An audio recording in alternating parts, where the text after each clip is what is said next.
I want to tell you something I've never said out loud before, not to my wife, not to my children, not even to myself, really, until the night I'm about to describe to you. I was sitting in my kitchen alone at 11 o'clock at night, holding a phone that hadn't rung in 4 days. And I remember looking at that phone the way you look at an old photograph of someone you miss, like it was proof that something used to be there. My granddaughter used to call me every Sunday without fail, for almost 6 years. And then slowly, without me even noticing it happening, the calls became every other Sunday, then once a month, then a birthday card. And that night, sitting in that kitchen, I finally let myself admit what I had been avoiding for a long time. I had let it happen. I hadn't fought for it. I had told myself she was busy, that she was building her own life, that this was just what happens when children grow up. But if I'm honest with you, and I want to be honest with you because I think you deserve that, I think I was afraid. I was afraid that if I called her too much, I'd be a burden. I was afraid of hearing her say she didn't have time. So instead of risking that pain, I just stopped reaching. And that, my friend, is the regret I want to talk to you about today. Because I believe it's the one regret that most grandparents carry quietly, the one they never say out loud, the one that sits in the chest like a stone. It isn't about money. It isn't about health. It's about time we let slip away because we were too proud, too scared, or too tired to ask for it. I know you've felt this too. I know it because I've heard it in the voices of so many people I've met, at the pharmacy, at church, in the waiting room of my doctor's office. That particular kind of quiet that comes over a person when you ask them, "So how are the grandkids?" You've felt that pause before answering, haven't you? That small hesitation where you decide whether to tell the truth or just say, "Oh, they're doing great, so busy with school." I know you've sat by a phone that used to ring more. I know you've refreshed a text thread just to see if maybe this time there was a reply. I know you've told yourself, they'll come around when they're older, when they have their own kids, when they understand. And maybe that's true. But I also know that late at night, that reassurance doesn't always hold. I know you've looked through old photographs, the ones where they were small enough to fall asleep on your chest, and felt something crack open in you, something between love and grief. There's a reason for this ache, and it's not weakness. A psychologist named Dr. Carl Pillemer, who spent years interviewing over 1,000 elderly Americans for what he called the Legacy Project, found something remarkable. When he asked people in their 70s, 80s, and 90s what they regretted most, almost none of them said money or career. Nearly all of them said the same thing in different words. I wish I had spent more time with the people I loved while I still had the chance.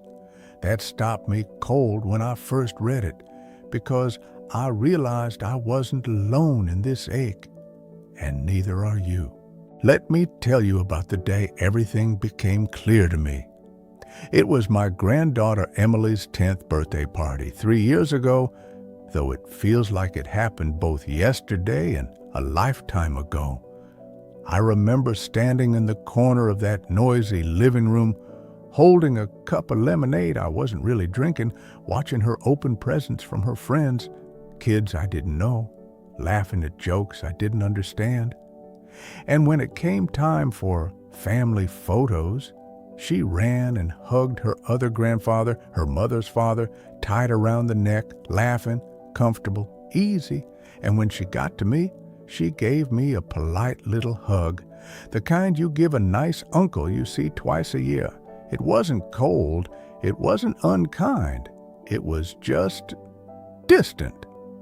And that distance broke something in me quietly, right there in that crowded room full of balloons and cake. Because I realized in that moment that somewhere along the way I had become a guest in my own granddaughter's life instead of a fixture in it. I thought about all the Saturdays I had chosen to mow the lawn instead of drive the 40 minutes to see her. I thought about the phone calls I had let go to voicemail because I was tired or because I told myself I'd call back later. I thought about the birthday I missed because of a golf trip I had already paid for. None of these were terrible choices on their own, but added together over years, they became a kind of quiet abandonment, one small decision at a time, none of them feeling important until suddenly they were everything. That night, I sat alone and cried, not loudly, just quietly, the way men of my generation learned to cry, where you let the tears fall, but you don't let your shoulders shake too much. And I think you know exactly what I mean. But I want to tell you what happened after that night, because this is the part that matters most, and it's the reason I'm sitting here talking to you today. I decided I wasn't going to let this be the story of my relationship with my granddaughter. So I did something that felt terrifying at first, something that felt almost foolish for a man my age to do. I called her, not to talk about the weather or ask polite questions about school. I called her and I told her the truth. I said, "Emily, I miss you.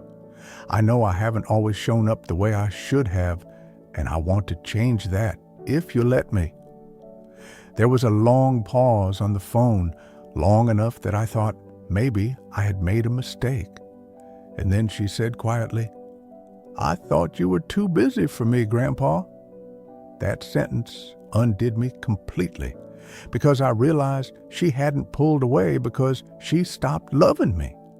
She pulled away because she thought I didn't want her close.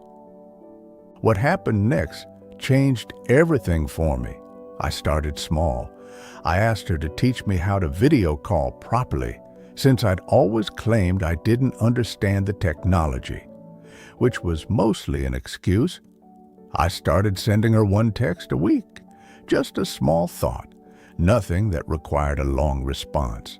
Just, "Saw a hawk on my walk today, made me think of the time you wanted to be a bird watcher." No pressure to reply right away, just a door left open, and slowly she started walking through that door. I read something once from a family therapist named Dr. John Duffy, who said that children and grandchildren don't need grand gestures nearly as much as they need consistency, small, repeated proof that they are being thought of. That idea reshaped how I loved my family. I stopped waiting for the big moments and started showing up in the small ones. A card for no reason, a voice memo instead of a text, showing genuine interest in the video game she played, even though I didn't understand half of what she was talking about. It wasn't about me finally understanding her world. It was about her seeing that I wanted to. If you take nothing else from what I've shared with you today, I want you to take this. It is not too late. I know it might feel that way tonight, sitting there with your own quiet phone, your own missed calls, your own version of that birthday party where you felt like a guest instead of family. But the ache you feel is not proof that the door is closed. It's proof that your heart still knows exactly what it wants, and that is a gift, even when it hurts. I want you to pick up your phone tonight, after you finish listening to this, and send one small message to the person you've been missing. Not an apology that explains everything. Not a speech. Just a small thought, the kind that says, without needing to say it directly, "You are still in my heart, and I am still here." Because here is what I've learned in the years since that night in my kitchen: love doesn't need grand gestures to survive, but it does need proof of life. It needs small signals, sent again and again, that say, I have not forgotten you, and I never will. My granddaughter and I talk every Sunday again now. Sometimes it's 15 minutes. Sometimes it's an hour. But every single call reminds me that the years I thought I had lost were not actually lost, they were simply waiting for me to come back and claim them. So wherever you are tonight, whoever it is you've been missing, I want you to know this. It is not too late for you either. Reach out. Say the small, honest thing. Let them know you are still there. Because someone you love will look back on their own life, and they will remember whether you showed up. Let them remember that you did.